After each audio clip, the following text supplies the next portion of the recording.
how to deal with hypothermia. Now, our body temperature is 37 degrees.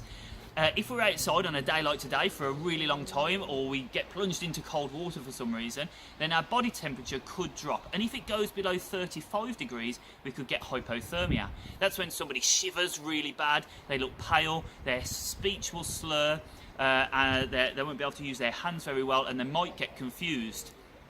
If their body temperature gets even colder and goes below 32 degrees, then they may stop shivering, they will go quiet, and they may pass out. Obviously, this is worse for the eldest and the youngest type of people. So what we don't want to do is warm that person up too quickly. We don't want them to put them in a really hot bath of water, put them too close to fan heaters, and we don't want to give them any alcohol. What we do need to do is take any wet clothing off that they've got on, because that will cool them down too quickly.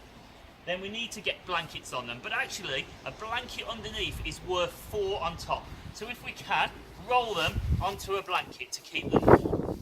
Get blankets on top as well. Now, if it's appropriate, body temperature is the best way of warming someone up, so give them a really big hug and get inside that blanket with them.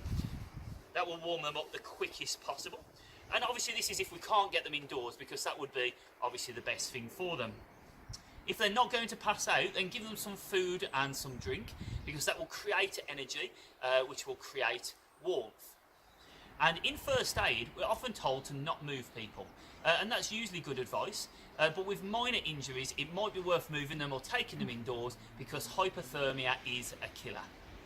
So that is how to deal with hypothermia.